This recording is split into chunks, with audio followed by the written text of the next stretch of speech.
You're listening to the Sonny Brown Breakdown. Now, it is time to break it down.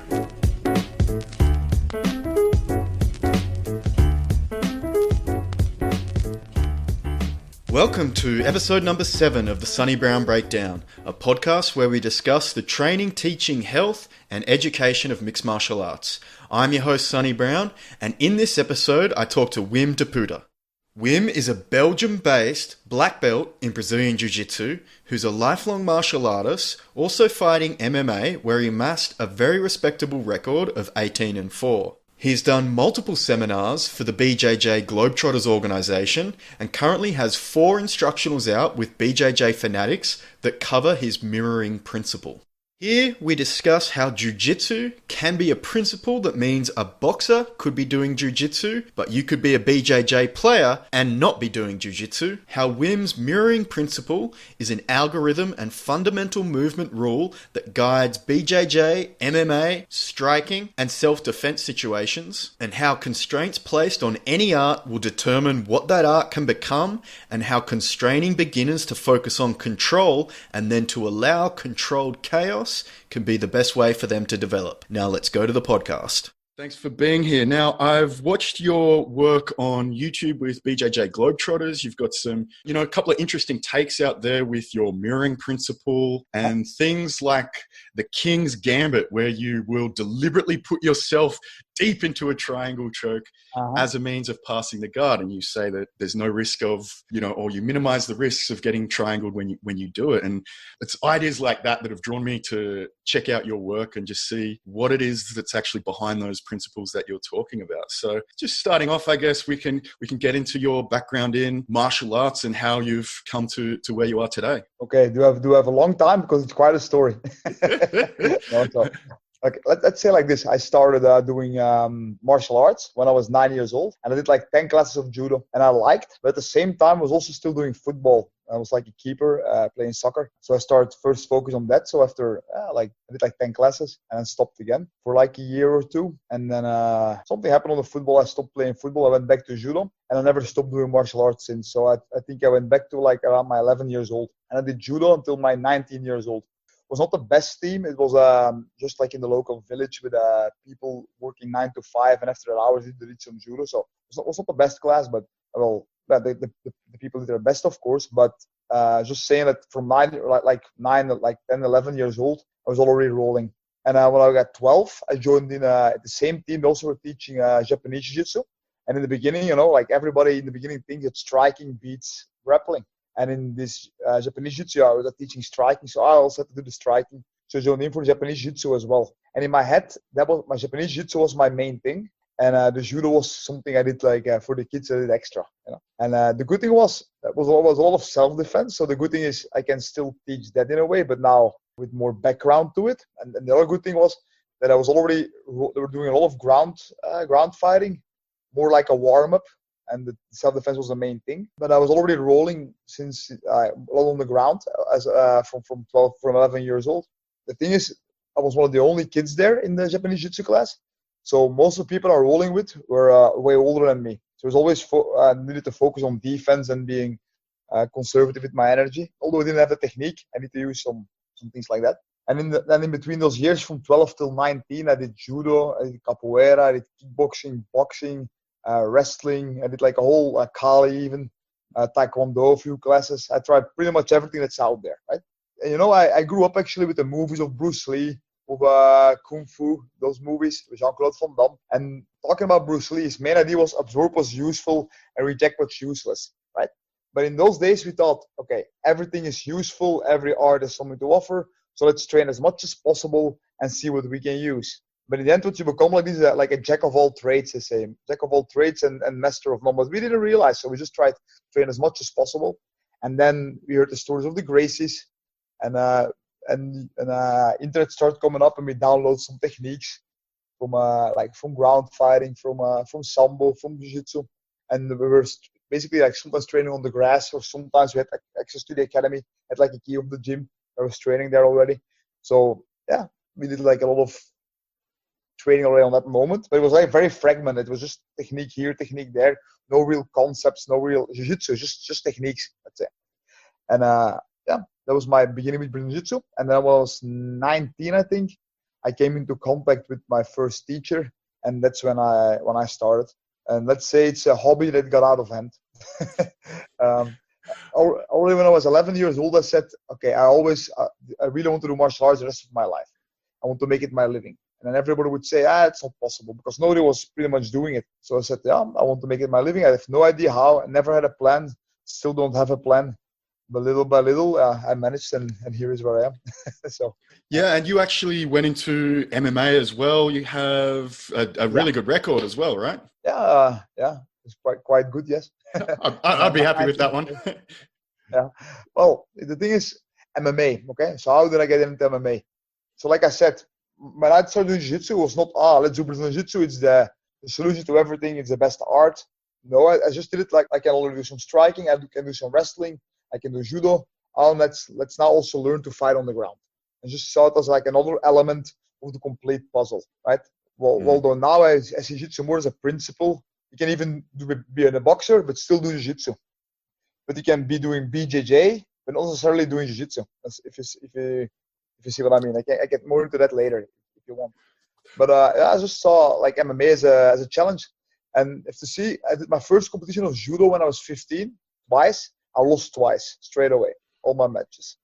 And then I was 18, 19, I did kickboxing, lost 2 fights, won 1, but more like random by sheer luck that I won. And there's no real game plan, And then I started getting better in grappling and did my first MMA fight, and I won also just by luck, because I was just like throwing a blurry of punches and win by luck. And then a year later I did my second one, and then I won by strategy. And little by little, I did more MMA, and I got like, how can I say? It ran out of hand, I became a victim to my success a little bit on that moment. And yeah, so I definitely want to get into that principle that you've mentioned of how you can be doing boxing and be doing jiu-jitsu as well. Did I understand that correctly? So jiu-jitsu means, or at least for me it means, is minimal effort, maximum efficiency, right? That's for me the definition of Brazilian Jiu-Jitsu. Minimal effort, maximum efficiency, or the soft art, or trying to use the strength of your opponent. Basically what Aikido claims. They say always use the strength of your opponent. The only difference is Jiu-Jitsu actually applies it while fighting. Okay, and if you look at a boxer like Mayweather, for example, if you see him, for me it's a pure example of Jiu-Jitsu. He does like defensive boxing using minimal effort, and at least I believe it. That's it. For me, he uses the principle of Jiu-Jitsu just in the rules of boxing, right? So BJJ or Brazilian Jiu-Jitsu is just like how can I say? If you're like a very good competitor, but you're very muscled and very strong, and you can win matches by not doing minimal effort, maximum efficiency, but still win matches if you have the good. You know what I mean? Mm-hmm. If you're a lot stronger than your opponent, you can win matches, but not necessarily be doing jiu-jitsu. You can win even matches doing maximal effort and minimum efficiency, but still winning. So that's the idea behind it. I always compare it to weightlifting. The goal of weightlifting is to lift the weight, right? And for longevity's sake, best to do that, to do a lifted weight with ideal posture as efficient as possible, right? But in the end, if you lift the weight, you can still win weightlifting competitions. And it's the same in jiu-jitsu. You can win your match, but not necessarily using proper technique and proper posture, although it increases your chances, of course, if you do. So that's the idea. Okay, so for you, the idea of jiu-jitsu at its peak is to be using the least amount of effort possible and still win. Yes, yeah. Using a lot of technique, and it's like a lever, like if you don't put any strength into the lever, you cannot lift any weight. But if you use a proper lever, it just multiplies your strength. You can have the perfect technique and then put all your strength and effort into the technique. That's allowed, of course. But then again, how much effort should you put in your match? Well, you should win. I don't believe you should win spectacularly. Like for example, if you do competition, sometimes I see younger kids fighting and they score 25-0. Okay? Well, okay, good. You won the match. But why? What is for you the ideal score in a jiu-jitsu match? Let's say IBJJF rules. What would be for you the ideal score? Gee, honestly, I think we should probably bring in tech falls for some IBJJF matches when they get up to like 40-0 or something in kids matches. I think it's not good. With kids, it's okay because I think it's experience also. Like, for example, when my kids fight and they're in mount, after 1 minute and they're maybe 7 points ahead, I say, okay, roll over, back to close guard and practice. So in kids, I encourage this so they get a lot of experience, right? But like for me, the ideal score in a match is 9-0. Take the person down, pass his guard, mount him, choke him, 9-0. Or 6-0. You take him down, pass his guard, he rolls away, take his back. It's like 6-0 or 9-0. I agree. That's the ideal score, you know. And everything more meant the guy could escape with more effort, I believe. Yeah, so that makes sense because, of course, a lot of jiu-jitsu, when we talk about its foundations, is based on leverage and the smaller man beating the bigger man. And you're defining it in a way that stays true to that. And in fact, if you're using any additional effort, you're getting away from that ideal of what jiu-jitsu should be. Yeah, exactly. Yeah. Now, jiu-jitsu, I think I often heard it also, like if you want to see the real jiu-jitsu, you have to go to the gym, you know, and see the people rolling in training. In competition, it's never ideal jiu-jitsu. It's always ideal jiu-jitsu in accordance to the rules, you know. So minimal effort and maximum efficiency. But if you're 3 points behind and you have 1 minute to go, then you have to do whatever it means necessarily to win still within that minute. So you cannot do the ideal thing. What I do often in my gym these days is okay. So they always say the average beginner spazzes a lot in the beginning. You actually have two kinds of people in the beginning. Well, you have people who are naturally talented and right away get it. Usually gymnastics or people with some other backgrounds like weightlifting or CrossFit or something like that, or another martial art. But let's say the average person, no sports experience behind him, either spazzes or it's like a pancake. I call it like the battering ram or the pancake. A battering ram goes like super hard, right? And never backs down. And the pudding is like someone who doesn't engage. Understand? So, and one of the first things I do to cure both is doing at least once a week. I do rolls where I put 1 hour on the timer and everybody's gonna roll, and you only switch when someone submits. So if you go with a partner and you don't submit a guy for 1 hour, you don't submit either one, and you just stay rolling with your same partner. So in the beginning, you get people who are like, I can't do it anymore for 20 minutes. Well, good, you learned your lesson. Now rest a bit and then get back in. But your first goal should be to be able to roll 1 hour. Imagine you want to do athletics, you know? And I believe, at least, if I were an athletic coach and I need people who want to do sprints, the first thing I ask for them is this: can you run for 1 hour? And if your answer is I cannot run for 1 hour, that means there's something wrong with your technique. After 20 minutes, my back hurts or your knee hurts. Well, then there's probably something wrong with your technique or with your body itself. Maybe you have an injury. So before you put explosive things into it, your basis should be okay, which should be able to, for me at least, roll a prolonged amount of time. You know? Yeah. So, that makes sense. Well, I mean, one of the goals that I have now is just to be able to keep training jiu-jitsu for as long as possible. Oh, yes, definitely. For me as well. I still compete, but my goal now is to be able to do jiu-jitsu till the end of my days as well. Yeah, the main thing. Makes sense to be able to then spend as much time possible rolling in a way that doesn't cause injury or excess fatigue in an hour will then translate to be able to continue to do that over the long term of life. Yeah. And something that helps me with this is something I always did from day one, and which I'm proud of actually, is I never set out a round willingly. Now, if you're 7 people and you have to be uneven, then yes, I will sit out a round just to do a round. But I never will sit out a round if there's an even amount of people. I don't get it. I do often open mats on Wednesday and Sundays, and we put a timer, and sometimes we go 2 hours, sometimes go 1 hour and a half. I don't care.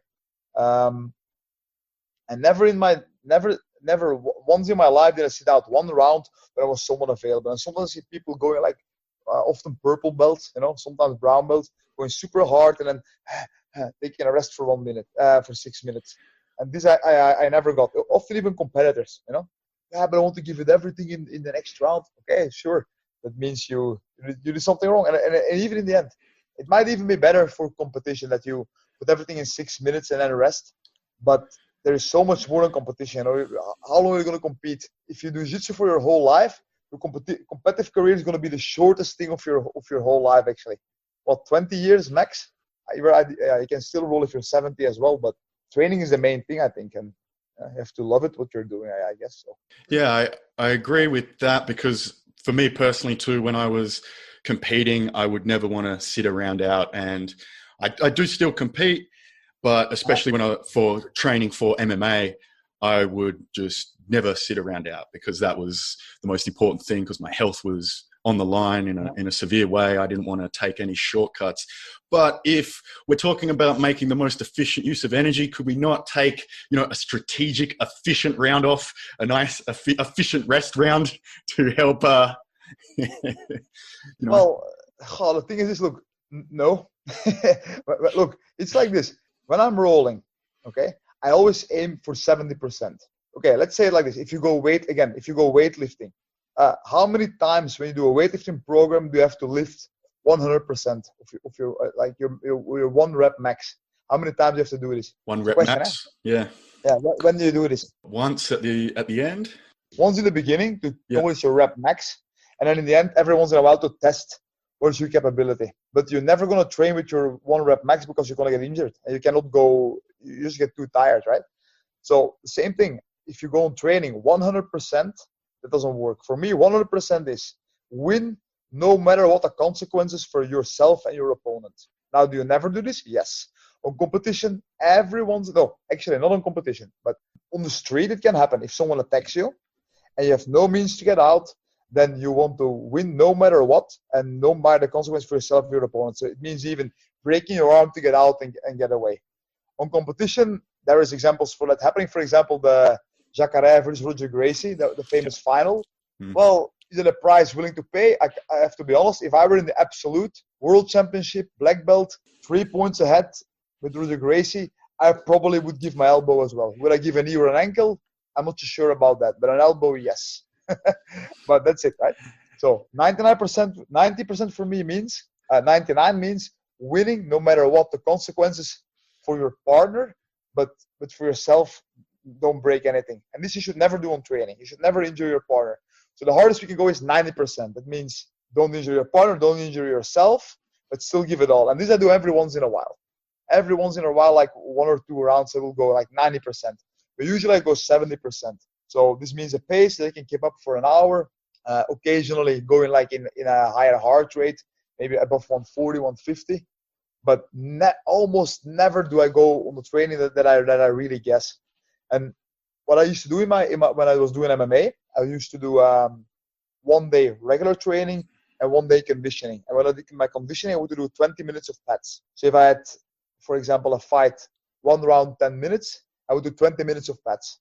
And if I had 2 rounds of 5 minutes, I would do 4 rounds of always a double, and then 4 rounds of 5 minutes, and something like that. So always 20 minutes. So then I would go like in a high heart rate. And so now when I'm doing my rolls, I might occasionally go 20 minutes hard, and then I go calmer again. So yeah, you should be able, even if the person you fight with goes super hard, you should still be able to fight your own pace. I do a lot of yoga actually, and what I learned from yoga is always the breathing. 4 seconds in, 4 seconds out. Okay. So one of the biggest tips I can give people is always make your movement follow your breathing, and not your breathing your movement. If you start to breathe like this, even without moving, you will get tired, you will get anxious, you will not feel good. But if you decide, no matter what, no matter how hard my opponent goes, I'm always going to breathe calm. And if you do that, then you will not get tired. So the only thing is, if you decide to breathe calm, it means your partner often is going to be able to move faster than you, but at the cost of his stamina. So this means sometimes, it will surprise you, it will go fast.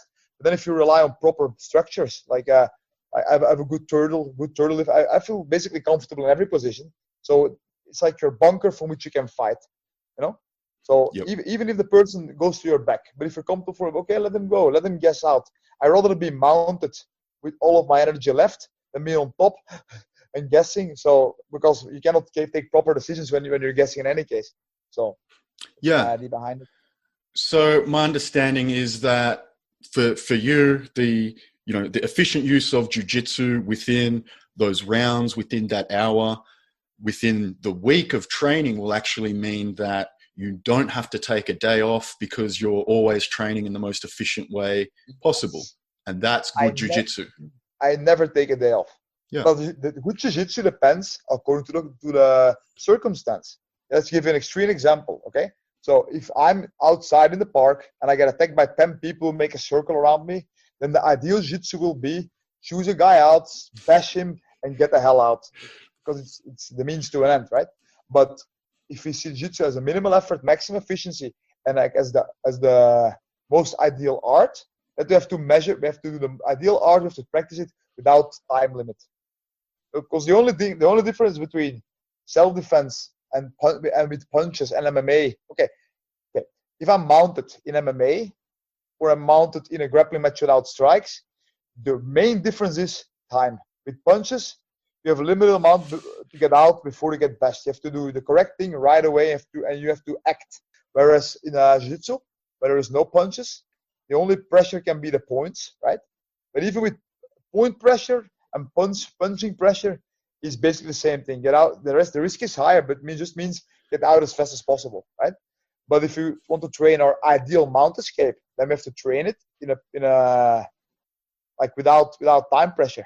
We cannot train ideal technique if we have too much pressure. Understand? So in the first stage, it would always be your basic should be get out of the mount efficient as possible, and no matter how much time it takes, I believe.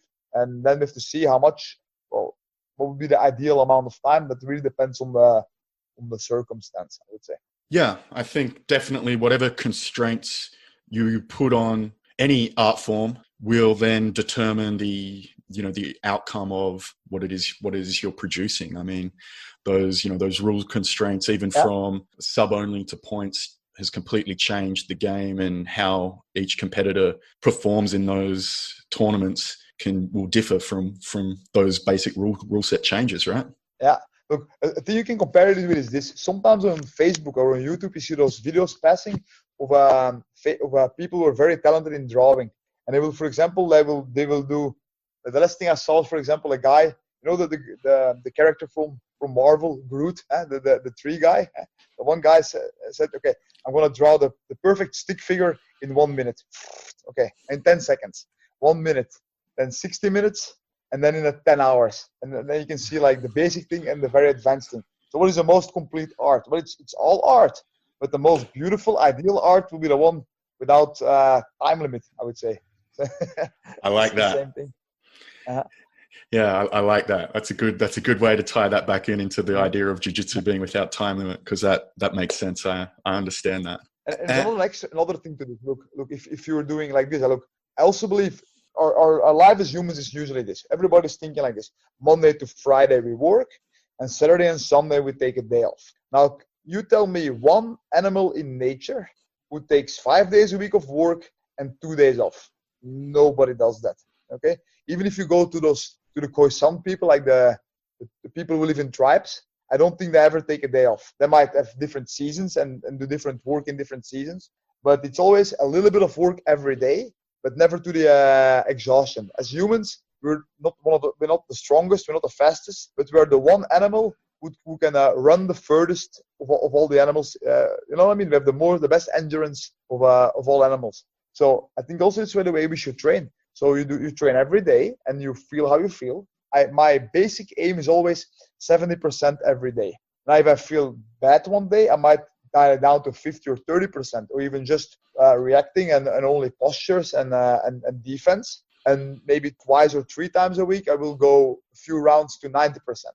But then only with people who are very advanced. Because going 90% with a beginner will put very much risk on him and on myself as well. So only with good people, and you tell the person, hey man, look, today I feel very good. I want to go 90%. Are you want to go hard? Okay, let's do this. Because you should always, I think, talk with your partner if you're planning to go very hard. Understand? Because you have to be prepared for that as well. And maybe that guy has a day off, So you cannot say, hey, you cannot force him to go to that pace every day, because that's dangerous. Yeah, so with those ideas of postures to be able to bring in a more efficient form of jiu-jitsu, I know you've worked with Preet Mikkelsen, and I've found his defensive postures and turtles to be very good at increasing that efficiency in the game. You have your own ideas with the mirroring principle, and I'm wondering how that goes into, does that help create that extra efficiency, or how does that actually relate to this? There's like a few questions here at the same time, right? Can talk about. So we have postures, we have the mirroring principle, and then Preet's defensive yen and posture. So first of all, I'm a big fan of Preet's work, and yes, I learned a lot of him. And every once in a while, when we meet each other on the global camps or on seminars, then we always like exchange some stuff. And I would say today we are very similar in our postures, which makes sense because everybody uses the same body.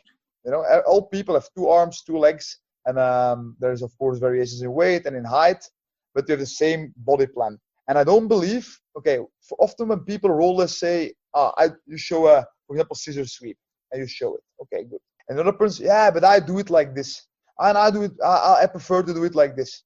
I don't believe all 3 can be right. There's always one person who is right to some extent. For example, a squat.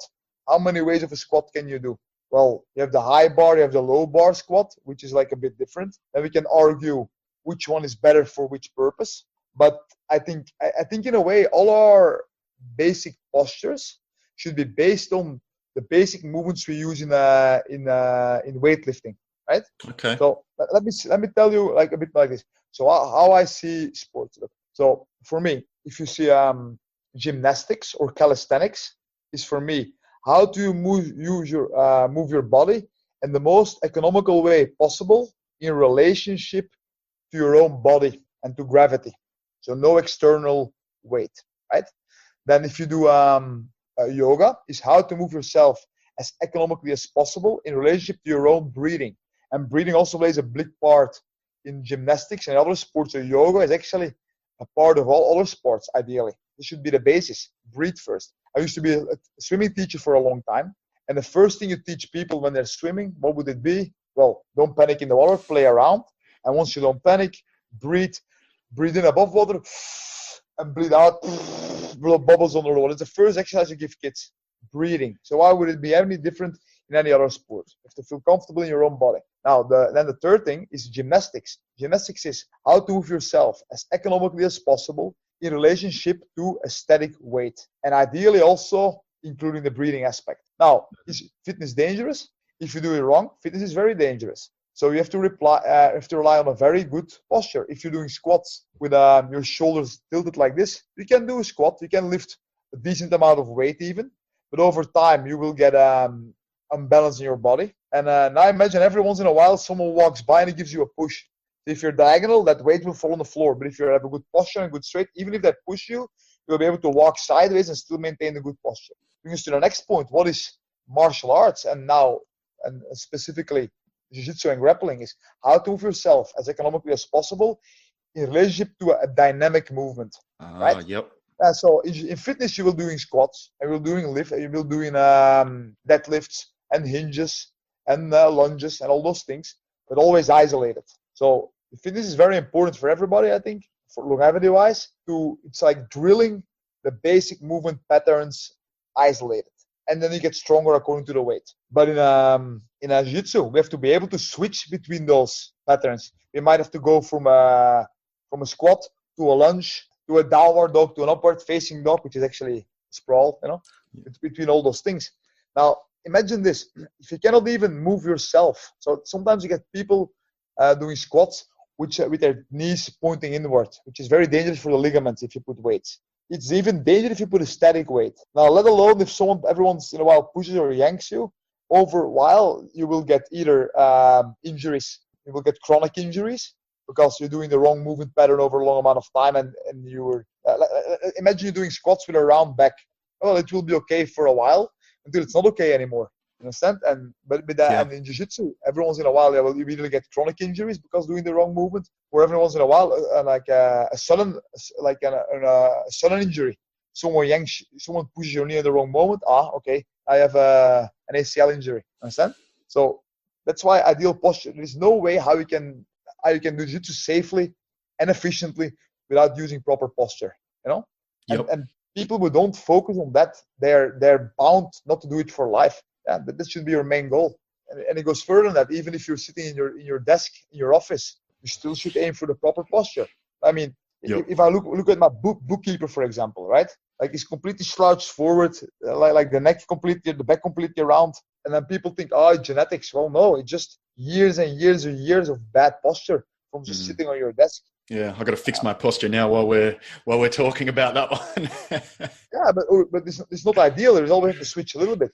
But like for example, and now I can say like since almost a year now, 9 months now, I've been working with a personal coach for my gym. Dries Jacobs is his name, right? And Job, they're two guys. I've been working with them, like doing a weightlifting program, and it focuses all on utilizing the back. A lot of people in jiu-jitsu, they always slouch forward and try to bring everything like this, like pull everything close. But I actually believe you should be fighting more with a straight back, like a straight spine. Both exist. There is a time for both, but they should be in balance. What I've been working with them mostly is always, for example, with pull-ups, get your chest to the bar, like a lot of back engagement. And in those 9 months, I went from like a more slouching posture in a rest to a more straight posture. And I feel way better. My back is better.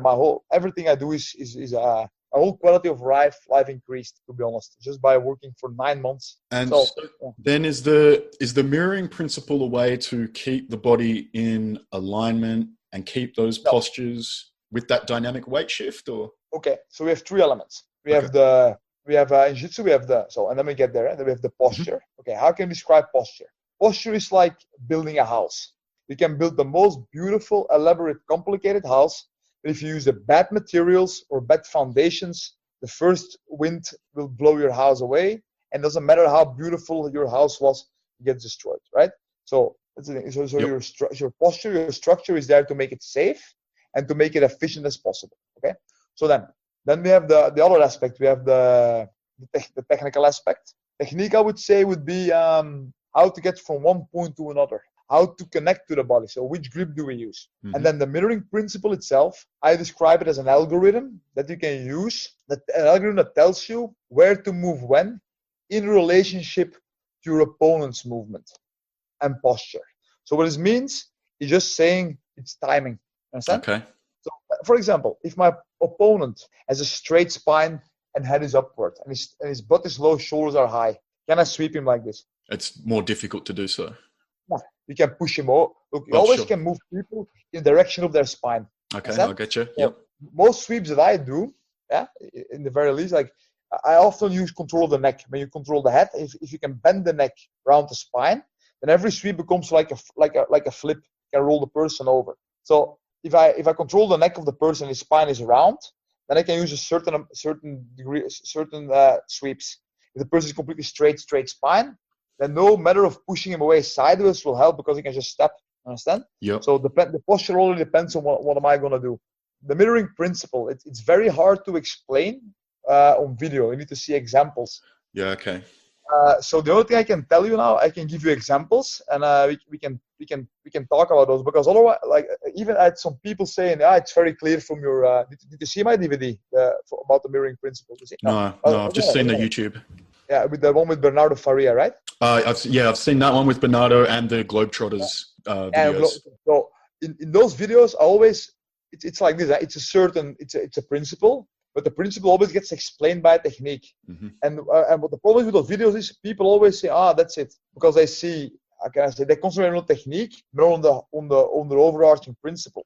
So another way of saying it, it's giving the person what he wants until he does not want it anymore. Okay. So let's talk about how to get your grip strong. If I hold your sleeve and you're trying to pull away from my hand, what should I do to make my grip stronger? So I'm only using one hand. I'm not allowed to use my second hand. And I'm holding your jacket like this. Yep. And you're pulling away from me. What should I do to make my grip stronger? To make the grip stronger, would it be to go with the grip? You go with them, yeah. What would be the natural reaction of most people? You pull, I'm going to pull back. Okay. But if you pull back, it's double the amount of strength in your hand. Yeah. Okay. All right? Okay, good. So we're in close guard. And I'm trying to break your posture. So I'm pulling your jacket down. And what is your reaction going to be? You're going to pull up. So, and then often even holding my sleeve and yanking it away.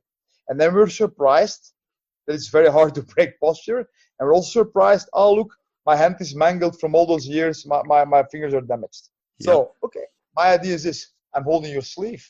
I want to go up. Okay, let's push you more up. So I'm actually going to actively sit up. You want to go up. I push you up. What's the reaction of the partner going to be? You're going to push down because he's going to react. I want to go down. Okay, now we take him down. Understand? Okay, how do we pass guard? Okay, I like pressure passing, but actually every pass is pressure passing. Even the open guard is pressure. But let's say I'm double under stack passing. No, not double. That's a bad example. I'm doing over under pass, putting my head on your head, and I put a lot of pressure. What do I need to be able to pass your guard? With the over under, you need to clear the hips, or well, you always have to get past the legs. Have to get past the hips, okay, but okay. Let's first define a guard pass. Guard pass is I'm getting past your legs and I have to put my body in between the space between your shoulder and your knee. I have to be able to be on your side. If I'm doing the over under pass and your both knees are stuck to your shoulders, let's say it like this. Yep. What do I need from you to be able to get past your guard? I need you to be open. Okay. So if I put all my weight into you, you make yourself small. Okay, let's go close. I'm going to be as close as possible and make you very uncomfortable by putting a lot of pressure. And you get so uncomfortable that you decide to push me away. When you push me away, the space between your knees and shoulders open. That's when I can place myself in there. That would be another example. So another thing, it's another example. If you see MMA or boxing or whatever, if you see, I always say McGregor. Look, if you see Conor McGregor fighting, what does he do? He leads with his right foot, and he's always with his right hand blocking the left hand of his opponent. Regular stance, right? And always never overcommits, going closer, closer, closer, and little by little driving the person against the cage, right? Now, occasionally, this person will lash out, and he will back up a little bit, and then bam, and then connect.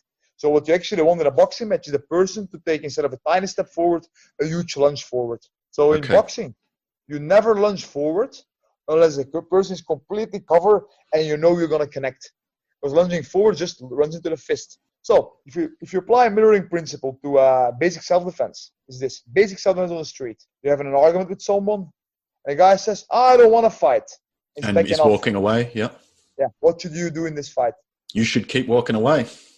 Also walk away. So if this guy walks away, you're the mirror in which you also walk away. So the best distance in a self-defense fight is the biggest distance possible. A football field between us and we're safe. Yep. Now, if you're in a closed space and one of the two wants to fight, then still the more than an arm length distance, we cannot touch each other. That's still the ideal distance, like more than an arm length distance. Now, knowing that it's a closed space, one of the two of us is going to get out alive or unharmed, we need at some point, we need to be very close to our partner. It's middle distance where it's dangerous. So what is the moment we go in? Okay, so the moment that we go in would be dictated by our opponent's reaction. So when they move in, we move in as well, or yes, exactly, yep, okay. Exactly. When they overcommit on their move in, that's when we connect. Because if you walk behind him and he keeps like throwing long jabs and you pump, you just get slammed in the head, right? So we go as close as possible, right? We put pressure. The person backs off. Oh, in the self-defense, we can back off as well. In a space where we in a closed environment, like let's say a cage or like a living room, I go as close as possible, maintain my distance to the wall. The guy moves away, and I'm gonna move in, move away, move in. The moment he hits the wall, I can keep throwing long-range punches, and the person is gonna take it, or move in suddenly. The moment he moves in, that's when you move in as well. Understand? Okay. Now, once we're connected, we're clinched, we're very closed. It's very hard for our opponent to do damage. So, in clinch, when is the moment you get knocked out? On the break of the clinch, people. When you move out, right? So, if I'm like trying to keep you as tight as possible, being close as possible, then you have to waste energy pushing me away. The moment you push me away, that's when I can throw a punch. So, what is a safe way to get out of the clinch? Would then not always possible. What is a safe way? Would then be to make the opponent be the one who forces the clinch exit. Yes, exactly. So you have to be the better wrestler. You put pressure. The person actively tries to move you away, And the moment of the break, you push also away, and that's when you have maximum distance again. Okay? So Yep. mirroring goes everywhere, right? So to be honest, this is ideal mirroring. Right? So just in a perfect synchronization. Yeah, that's it. But so that's what I would call mirroring. But following is not mirroring; it's keeping the status quo. So the idea of the mirroring principle is this. In the past, this actually I tend to preach something. Look, in the beginning, I would say would always be. I always said in the mirroring principle, the one who moves first loses. I said. And then Prit says, Prit was looking at me rolling, I think, in the Heidelberg Road Camp last year, and I thanked him for it. He said, man, you said always the one who moves first loses. You say this, but you're actually, it's not what you're doing, because you do move first. I said, what the hell? So then I started thinking, yes, and he's right. So what you do in an ideal fight is you put the initial pressure. Okay. Right? So you go as close as possible without overreacting. Okay. And so in a pressure passing, if I put close, I can actually make you physically uncomfortable, directly make you uncomfortable by putting my head against your head and really grinding it in. Or I could put my finger and my knuckle on your head, or my chin in your eyes, something like that. Or you could, in a real fight, you could be biting. Let's say there is different ways of putting pressure. Or you could psychological pressure by insulting someone, for example, or fans can be laughing, or the crowd can be laughing, or your coach can put pressure. So there's different ways of pressure. But in any case, we want to go as close as possible without overcommitting, and then see how the person reacts. If he pushes away, we can theoretically move out and decline the fight, or we can use that as a moment to get past the legs. It always is about, if you want the person to overcommit, we have to put pressure. Right? Now, with boxing, if I have to box, my first jabs will never be meant to hit him. It will always be just punching his gloves and keep maximum reach until he backs out and I follow, or until he overcommits and moves in. Make sense? Yes. That's what McGregor does. Always long jabs and those long oblique kicks to the knees. So, even without touching someone, if you go close enough, it puts some pressure on the opponent. It's psychological pressure, but they get they get eager to react to that, and that's when we catch. So there has to be a initial catalyst of pressure onto the opponent in some form that will force them into making the first reaction to that pressure. And then if you're paying attention, you can begin to mirror that. And you will, because they reacted to the pressure first, as long as you keep mirroring them, you'll always have the advantage over them. Is that? Yeah. You should try this when you roll. Look, this is like if I pass your guard, right, and you roll into a ball, so it's like Prit's running man, for example, and you hug the head and the knee together and you cradle. It's very hard to work with someone who's in a ball. So I want him to open. So how do I open the person? I want to be small. You like the nutcracker. You stretch your arms and press the person's head to his knee, and magically they're gonna want to push open. That's what you get. It's always this. It's always initial pressure. Make the person react first, and then take him on that. The person who's going to move first, it's always pressure. But it can be perceived pressure and actual pressure. What is perceived pressure? My ego. What does this white belt think? He's going to press my guard. And you react to that. And then he can use that. Or it might be, for example, when I'm coaching my students, I'm coaching literally like this. Okay, man. Even if it's not true, man, you're winning. You're winning. You're doing great. Just stay there. The person on bottom, your opponent didn't show anything yet. If the fight stays like this, you're going to win on decision. Look, the referee's looking at his watch. The person on bottom is stalling. And I made the person on bottom, like the opponent, very nervous. And they're going to move. And they're already very anxious from the fight itself. So this is perceived pressure, subjective pressure. What is also subjective pressure? The crowd roaring. Now, more real pressure in competition is points. Advantages, points. That's actual pressure. Or the referee giving you stalling. There's also actual, pressure. Now, what is real pressure in MMA? Punches on your face. Your arm being attacked. Pain. The choke, which is nearly there. That's the highest amount of pressure. On the street, I'm fighting 1 versus 1. I'm in a safe spot. But a second person is running in to beat my face. That's also real pressure. So then sometimes you have to react first. So it's not always.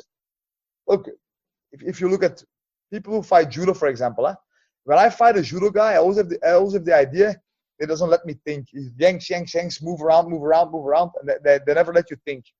And it's a very high level of martial arts, but it only works if the person you're fighting is not able to react to that.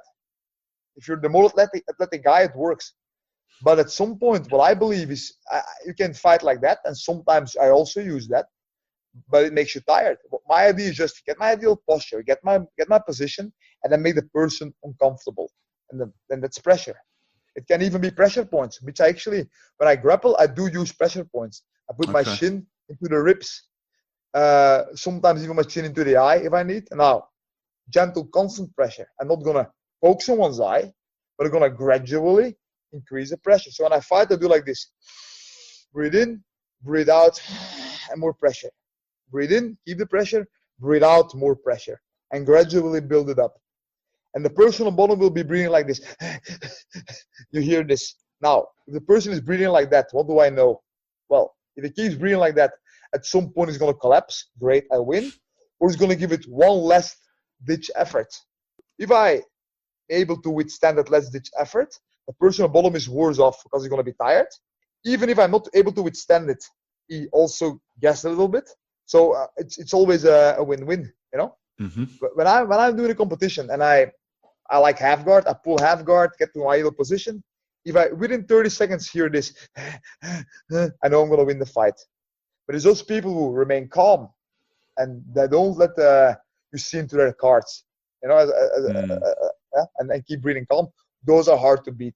Who don't react, but make you act first. You know what I mean? Yes. When you roll against a beginner, it often happens. They have a good position, but they don't get anything, and they let go and they go for something else right away. Yes. Okay. And you're just basically a kid in school, and they took away your cap, and they started throwing your cap between those two people, up and over, up and over. You're just running from pillar to post, trying to get your cap. Keep away. What is the ideal tactic in a situation like this? If they keep throwing your cap up and over, what is the ideal tactic? If Walk away. Time in the world. Walk away completely, or just stay at one end, or stay with one person. Stay with one person. Exactly. You take the game away, or at some point they're either gonna get bored and give your cap back.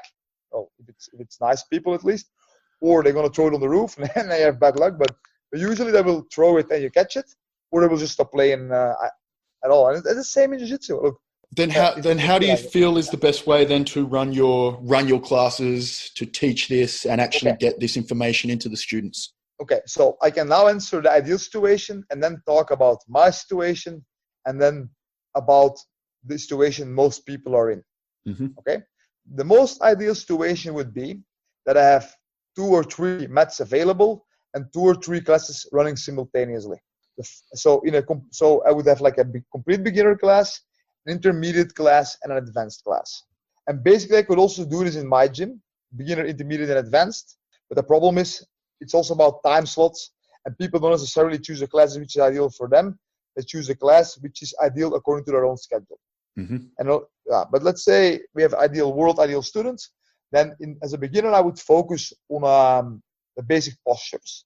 Make jiu-jitsu, so make your postures ideal and do them without any external weight or any external partner. In weightlifting, you first do a squat without any external weight. See how your natural squat is. Okay, it's good, it's not good, perfect. That's what we work with. Then you can give the person tweaks verbally, how to correct that squat. And I'm saying squat now, but it could be like any of the basic postures, right? Mm-hmm. Then the second thing would be, okay, so the person does not do the correct squat by himself. Let's add some, how could I say this in English? Let's add weight to it. And the weight makes you feel why it is like that. So let's put 10 kilos in his neck. Now he feels with a bent spine, it's harder. Straight spine, it's better. Leaning forward is harder. Being above the hips is easier. Okay, so that's when you put a partner into it. And you let the partner put like 10, 20, 30% of weight. Like increased resistance little by little bit. And that's what I would go about first. So then, what to focus on first, like technique-wise? So there is like a few skills in Jiu-Jitsu. There is takedowns, there is survival, there are escapes, there are submissions, there are sweeps, and there is guard passing. Which one of those 6 skills, there might be more, but one of those 6 skills, which is the most important to learn in the beginning, would you say? Is it submitting? Is it defending? Is it sweeping, guard passing, takedowns, or sweeps? We got to go with the defending and surviving. That's the most important for a beginner, right? I would agree. Defending and survival. Now, is it the first thing you're going to teach people? It's at the moment, no. What would you teach first? I like just a mount escape is probably the very first thing, which I guess is defending, survival. An escape, yeah. right? Yeah. An escape is very hard to teach. Because look, if you talk about mount escapes, okay, there is 3 escapes that most people use, right? That is the elbow escape, the basic hip escape. There is the umpa, and there is the variation where you step your foot over, you got to try to get to quarter guard. It's basically the 3 variations people use. Now, if you go to a beginner, you teach him, okay, technique 1, technique 2, technique 3. Now, have fun with it. They're just randomly going to blur out those techniques until one of the 3 works, and they're going to be happy when it succeeds, and they're going to be unhappy when it fails, and they're going to have no point of reference why it worked or why it failed. Because they did it from a position of discomfort. They were not comfortable in mount, all right? Yep. So the first thing I would teach is how to stay comfortable in mount. But in mount, it's not the most uncomfortable position you can be in. You can freely move around. And mount only makes sense if you have something to defend against, because mount is not the worst thing it can be. There is way worse things. And an arm triangle, arm bar. And we also have to give a goal to the partner on top. And the partner on top, goal should be submissions, right? Survival only makes sense if you're actually trying to survive against submission. So what would we teach first? Defending the submission or attacking the submission? What would we be teaching first? We should be teaching defense, but probably everyone learns how to attack. First of all, people want to learn to attack first. That's the first thing. But that's not what I care about, but that's true. But defense only makes sense against a good attack. And first and foremost, what is the most important thing on the mat is safety. So there's a few things we need to retain students. And number 1, safety. If people you can have the most fun class, the best high-level class in the world. If people consistently get injured, you're going to lose students. It's dangerous. Level 2 is fun on the mat. It has to be fun for the people. So safety, fun, and then third is the actual quality of teaching. It's actually, like, if I teach kids, I only focus on 2 things. Is it safe? Is it fun? And the rest, that comes by itself, mostly, right? So, okay, how do we make it safe? If you teach a beginner an arm bar, it will just yank your arm off. So first you have to teach perfect control on the end of the arm bar. So the arm is completely straight. How can I control my partner without breaking his arm? So, okay, so the arm is completely extended. That's the most dangerous part of the submission. If I yank there, you're in pain. Now, the person on bottom, it can be like a chaotic person, a chaotic beginner wants to spastically move around. I should be able to control that person without injuring him. So often when I teach Jiu-Jitsu with submissions, I teach people to keep the end of the submission without actually putting the submission. If I can control the arm straight and keep you there for more than 30 seconds, I had 30 seconds to break your arm, right? So there is no actually, and is really need to tap someone actually putting the lock. I rarely if ever do. And this makes arm bars safe, this makes choke safe, and especially it makes heel hooks and knee bars safe. Because the only thing you have to focus on is control. Like, look, a good example. You see the match of the match of Greg Jones and Vinny Magalhaes. Man, Vinny is like one of the highest level fighters there is, and he knows very well that he can have a disastrous injury and refuse to tap and still continued. And it's like the knee. Yeah, I have had people like injuring my arm and I still win matches. So people don't tap. So going for a submit, look, breaking someone's arm or his leg, but not keeping the position on. If you're on the street and someone attacks you and you break his arm, the fight will just continue and the person with adrenaline will continue fighting. So no, you need control and the ability to break. And then still keep control after you broke it. But the breaking is optional. So, okay, so first we need to teach submission, so it's safe. And once it's safe, then we can apply good defense in a safe environment. So that would be the first. That's it. So, and why first submissions? Well, because it's fun, right? And also, look, you should actually, this is one of the most valuable videos I ever saw in my life. You know, the book, The 4-Hour Work Week? Yes. Yeah. What's the name of the guy again who wrote it? Tim Ferriss. Yeah, Tim Ferriss. And there's another book, The Art of Learning. Yeah, by Josh Waitzkin. George Waitskins, yes. And there's a video online of Timothy Ferris going to Marcelo Garcia's gym. And they play chess. They play chess. And what does Josh Waitskins say?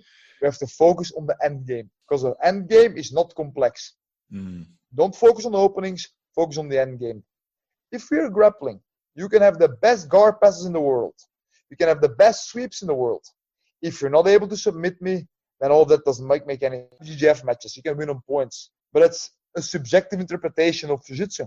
A good interpretation of Jiu-Jitsu, by the way, but it's just rules. Yep. IBJJF is not Jiu-Jitsu. IBJJF is a rule set in which we try to use our skill Jiu-Jitsu. And there is different rule sets. So this being said, I would argue if you go to EBI, for example, the highest percentage winning rate would be focus on arm bars and back attack and defend everything. Let's imagine, hypothetically, I had to fight Gordon Ryan in the EBI rules. I'm not saying I'm going to win, So, because I'm not calling him out, by the way. Yeah, but I get you. If I had to, but if I had to devise, let's say, man, you're going to fight him and you have a 1 chance in 100 to beat him, then my chance would be stall him out, make sure he cannot tap you, and then escape the back attack faster and he can escape yours. That would be my one shot. Yeah. Okay?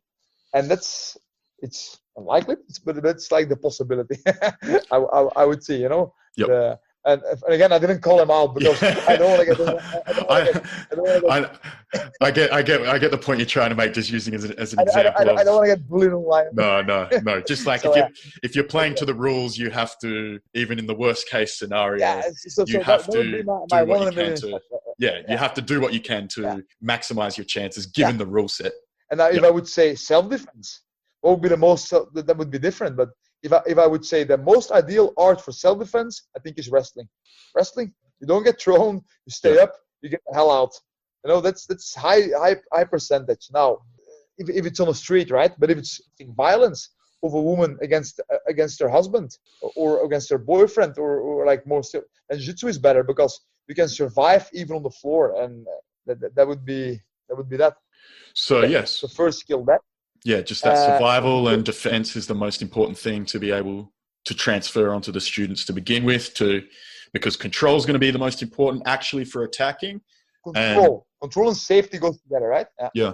And defending is going to be the most important to keep them in the game. Yeah. Now, earlier I already mentioned, and I didn't get into that, I forgot to react to it. You said offense and defense, right? At some point. And you say them as if they're two different things. But for me, offense and defense are actually the same. So, what is offense? How would you define offense? Taking the initiative with an end goal to win, I guess. That's pretty broad. How I define it, and you can say if I'm wrong. I define it as going from neutral position and gradually trying to improve your position. That's offense until the match is over. Correct? Yeah. Okay. What is defense? I see, like I've set up this binary between the two, so I feel like now I have to say that it's reacting to the offense, but you don't have to but it's probably it could be more than that, right? Because offense can be good defense. I think, is that what you're going to get? Is that kind of where you're going? Well, defense for me is going from an inferior position and gradually improving your position. Okay, yeah, sure, yeah. Both offense and defense talk about gradually improving your position, so there's no difference. Yes. If I'm okay, so we can define it like this. We can also add another element, is survival. Survival is keeping the status quo. Now, if you talk about survival from an inferior, like if you're in an inferior position, if you're losing, and we call it survival, then it's survival. And if you're on a superior position, then how do we call it in a match? We call it stalling. Yeah. But survival and stalling is both keeping the status quo. And that is the most valuable skill, keeping what we have. If you cannot keep what we have, then it does not make sense getting more if you cannot keep what you have. So both survival and stalling and offense and defense are both the same. Now, if I'm mounted, but I control the connections and you are reacting to me, then I'm actually doing offense from a superior position. So if you see it completely by the book, an oompa from mount would be considered defense, and a scissor sweep from close guard would be considered offense. But only the starting point was different, Because in both cases, we went from an inferior, like from a bottom position to a top position. Understand? Mm-hmm. So if we then teach, for example, the next thing, why do I like to focus on inferior positions first? Okay, I believe that the correct body mechanics are always important.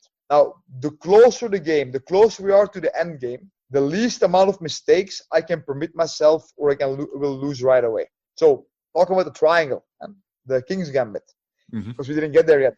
If we're completely into the triangle and I'm almost about to tap, then I have very limited degrees of freedom of movement. So any mistake will give me directly feedback on my movement, right? Okay, good. If I'm mounting someone and I'm on top, I can permit myself more mistakes. So I can even win against the guy or not get swept off right away. But because I was like in a superior position, I could permit myself mistakes. So I'm more likely to learn proper body mechanics from an inferior, almost finished endgame position than from a more open position. Understand? Yeah, okay. That's why I like to focus on defense first. Because if it's the open, there's just too many things that they can do for a beginner that it will just overwhelm them. From the inferior position, there's less options for them to make the correct choices. You want to put a person in a position where there is less complexity, less choices, and gradually move to more complex positions. So if I want to learn a person about sweeps, look, why do we call an oompa a reversal and do we call a scissor sweep a sweep? It doesn't make any sense. Why do we score an oompa not and why do we score a scissor sweep? That's just semantics. It's just definition made by BJJ for a certain reason, and it might be a good reason, but on the street it doesn't matter. It doesn't matter if I got on top with an oompa or if I got on top defending the armbar. I got on top, and now the person on bottom has to bear the consequences.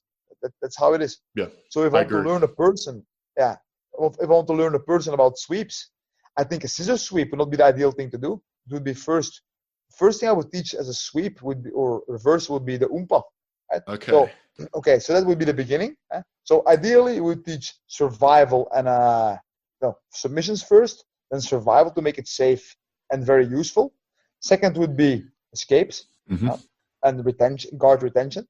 Third would be sweeps, and fourth and last, sweeps you can put together with so initially sweeps and later takedowns, which are actually also sweep just from standing straight.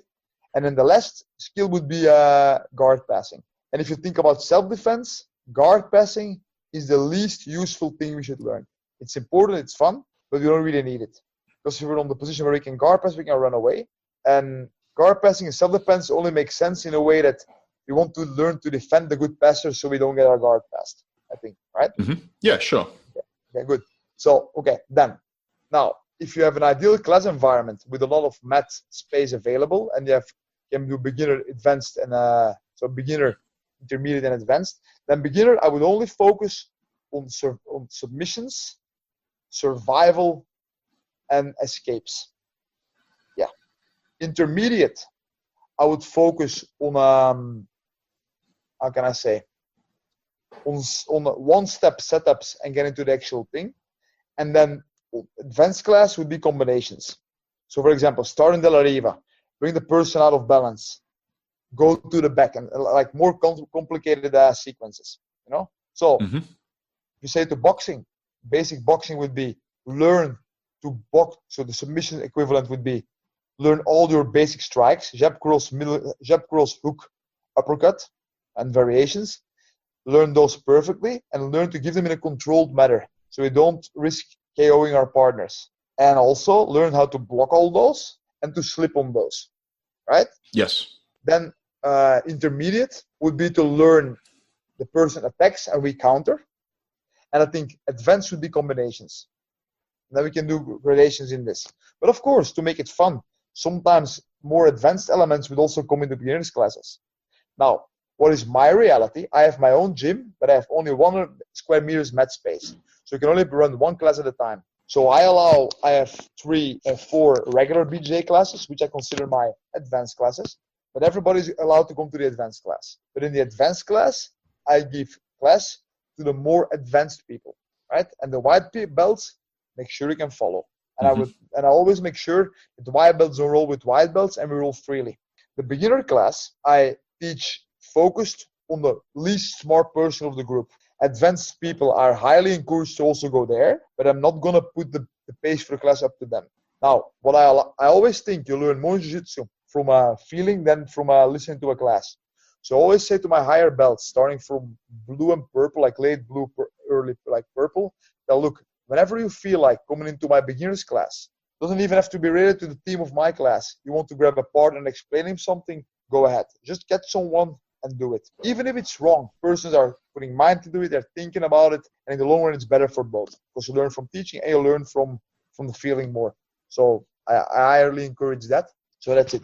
Now, what is the reality for most people? That is, in Belgium at least, you hire a gym from the government, from the city, and you have maybe 3-4 times a week, you can run one class a day.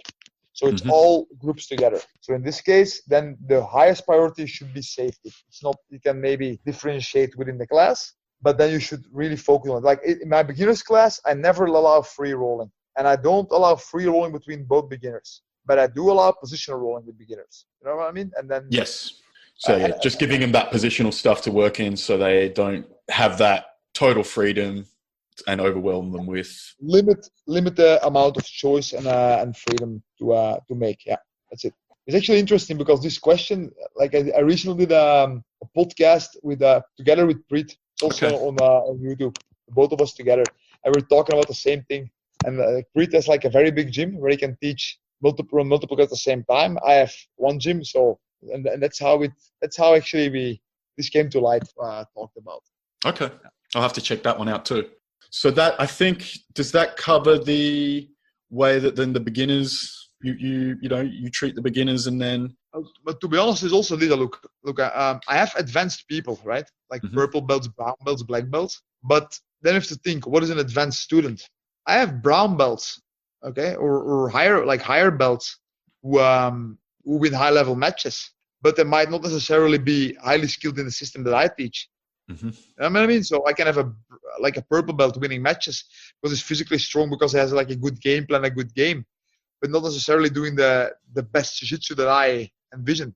So to be honest, I mostly in my class focus on fundamentals, and every once in a while show like a more complicated like combination, like from point A to point B to point C maybe. So from the lever to the back, for example.